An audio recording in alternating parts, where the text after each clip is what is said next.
কয়েকটি দোয়া আছে, কিছু দোয়া আছে যেগুলো আল্লাহ সুবহানাহু ওয়া তাআলা কি করেন না, ফেরত দেন না। তার ভিতরে একটি দোয়া হলো দুআউল ওয়ালিদি লিওয়ালাদিহি, অন্য বর্ণনা আছে দুআউল ওয়ালিদি আলা ওয়ালাদিহি, অর্থাৎ বাপ, অন্য বর্ণনা আছে বাপ মা। বাপ মা যদি সন্তানের জন্য দোয়া করে অথবা সন্তানের জন্য বদদোয়া করে, বাপ মা যদি সন্তানের জন্য নেক দোয়া করে অথবা সন্তানের জন্য বদদোয়া করে, তাহলে এই দোয়া আল্লাহর কাছে কবুল হয়ে যায়। এখন কথা হলো, বাপ মা যদি আমার জন্য বদদোয়া করে অথচ আমি বদদোয়ার উপযুক্ত না, তাহলে সেটাও কি কবুল হয়ে যাবে কি না? কারণ অনেক সময় দেখা যায় বাপ মা তারা রাগের বশবর্তী হয়ে অথবা ভুল বুঝার কারণে সন্তানের বিরুদ্ধে কি করেন, বদদোয়া করেন। তাহলে অন্যায়ভাবে যদি তারা বদদোয়া করেন তাহলে এটা লেগে যাবে কি না? এর উত্তর হলো, দুই সময় সন্তানের জন্য বদদোয়া করলেও সেটা কি হয় না, বদদোয়া কবুল হয় না, সন্তানের কোনো ক্ষতি ইনশাআল্লাহ হবে না। নাম্বার এক, যদি অন্যায়ভাবে বাবা মা সন্তানের জন্য বদদোয়া করেন, কথার কথা সন্তান আল্লাহর হুকুম মানছে, দাঁড়িয়ে রাখছে, নামাজ পড়ছে, আর বাবা মা যদি বলে যে না তুই আমার হুকুম লঙ্ঘন করছস, তোর ধ্বংস আমি চাই, এবং মনে প্রাণে যদি বদদোয়া করে, মুখে যদি বদদোয়া করে, যতই বদদোয়া করুক সন্তানের কোনো ক্ষতি হবে না, কারণ এই বদদোয়া কি অন্যায় বদদোয়া। অনেক সময় নিজেদের ভেতরে পারিবারিক ভাবে একসাথে থাকতে গিয়ে এমন কিছু ক্ষেত্র আসে যেখানে আমি আসলে কোনো দোষ করি নাই, আমি জানি, আল্লাহ জানেন যে আমি আসলে কোনো দোষ করি নাই, কিন্তু মা বাপ মনে করছেন আমাকে দোষী, আর তাদের ওই ধারণা থেকে তারা আমার সাথে কি করছেন, অবিচার করে আমার প্রতি বদদোয়া করছেন। এরকম যদি হয় তাহলে সেক্ষেত্রেও তাদের বদদোয়ায় সন্তানের কোনো ক্ষতি ইনশাআল্লাহ হবে না। তবে সন্তানের সবসময় মনে রাখতে হবে, কোনো আচরণ দিয়ে, একটা জোরের শব্দ দিয়ে, একটু চলাফেরা দিয়ে কোনোভাবে মায়ের সঙ্গে বাপের সঙ্গে বেয়াদবি যেন না হয়। যত অন্যায় তারা করুক, মাটির মতো হয়ে তাদের সামনে মাথা নিচু করে একটা ছোট শিশুর মতো সারা জীবন কাটাতে হবে। এটা হলো একজন আদর্শ মুমিনের বৈশিষ্ট্য। সে কখনো মা বাবার সাথে বেয়াদবি করবে না। তারা যদি অন্যায়ভাবে বদদোয়া করেন তাহলে সেই বদদোয়ায় আপনার ক্ষতি হবে না, সেটা ভিন্ন বিষয়।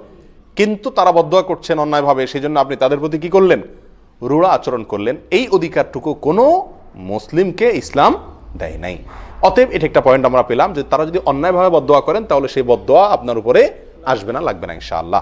নাম্বার দুই, অনেক সময় মা বাবা রাগের মাথায় সন্তানের জন্য বদদোয়া করে, তো ধ্বংস হোক, তোর কপাল পড়ুক, অনেক কথার কথা চলে আসে না? রাগের মাথায় যদি মা বাবা কোনো বদদোয়া করেন সন্তানের জন্য, বদদোয়ামূলক কোনো কথা বলে ফেলেন মুখ দিয়ে, অথচ তার অন্তর থেকে কিন্তু সন্তানের জন্য সেই জিনিসটার কামনা নাই, এরকম যদি হয় তাহলে সেটাও ইনশাআল্লাহ সন্তানের প্রতি কি হবে না, আরোপ হবে না, সন্তানের ক্ষতি ইনশাআল্লাহ হবে না। সুস্থ স্বাভাবিক অবস্থায় যদি সন্তানের বিরুদ্ধে বাবা মা বদদোয়া করেন, সন্তানের কোনো আচরণে কষ্ট পাইছে, কোনো কথায় কষ্ট পাইছে, কোনো কাজে কষ্ট পাইছেন, তখন যদি তিনি স্বাভাবিক অবস্থাতে মন থেকে বা মুখ থেকে যে কোনোভাবে সন্তানের প্রতি বদদোয়া করেন, তো সেই বদদোয়া কিন্তু লেগে যাবে। অতএব সেই বদদোয়া লাগার আগেই সন্তানের উচিত মা বাবার সাথে কি করা, মাপ চেয়ে বিষয়টাকে একেবারে মিটমাট করে নেওয়া, এটা উচিত। রাগের মাথা যে বদদোয়া করলে সেটা কবুল হবে না বা সেটাতে ক্ষতি হবে না ইনশাআল্লাহ, এই বিষয়ে সূরা ইউনূসের 11 নম্বর আয়াতটি আমাদের জন্য দলিল হিসাবে আমরা পেশ করতে পারি। আর সেই আয়াতে আল্লাহ সুবহানাহু ওয়া তাআলা বলছেন, ওয়ালাউ ইউআজ্জিলুল্লাহু আন-নাসা শাররা ইসতিআজালাহুম বিল খায়র লাকুদিয়া ইলাইহিম আজালুহুম।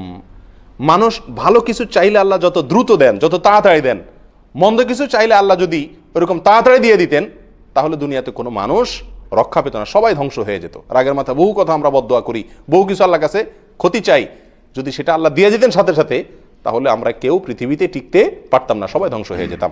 এই আয়াতের সূরা ইউনূসের 11 নম্বর আয়াতের ব্যাখ্যায় আল্লামা ইবনে কাসির রাহিমাহুল্লাহ সহ বিশ্ববিখ্যাত ওলামা ইকরামের অনেকেই বলেছেন যে এখানে উদ্দেশ্য হলো রাগের মাথায় যদি কোনো বদদোয়া মানুষ করে তাহলে সেই বদদোয়ায় স্বাভাবিক যে ক্ষতি হওয়ার বদদোয়ার কারণে সেটা সাধারণত হয় না, আল্লাহ তাআলা রক্ষা করেন, কারণ বান্দার নিয়তের মধ্যে ক্ষতি নাই, ক্ষতির কামনা নাই, বা মুখ দিয়ে বলে ফেলছে, বুঝা যাচ্ছে কথা। কিন্তু তারপরেও একজন মুমিনের জন্য, একজন বাবার জন্য, একজন মায়ের জন্য, একজন অভিভাবকের জন্য বা যে কোনো মানুষের জন্য উচিত রাগের মাথায়ও বদদোয়ামূলক কোনো কথা না বলা। কারণ একটা হাদিসে আসছে, নবী সাল্লাল্লাহু আলাইহি ওয়াসাল্লাম বলেছেন, তোমাদের নিজেদের বিরুদ্ধে, তোমাদের সন্তানদের বিরুদ্ধে, তোমাদের পরিবার, তোমাদের সম্পদের বিরুদ্ধে তোমরা বদদোয়া করার ক্ষেত্রে সাবধান হবা, কারণ এমন কিছু সময় আছে যে সময় দোয়া করলেই কবুল হয়ে যায়, এরকম বিশেষ কিছু সময় আছে, ওই সময়ের ভিতরে যদি তোমার বদদোয়াটা লেগে যায় তাহলে তো কবুল হয়ে যেতে পারে। এই জন্য বাবা মার উচিত বা সবারই উচিত বদদোয়া করার ক্ষেত্রে সাবধান থাকা। আল্লাহ হেফাজত করুন।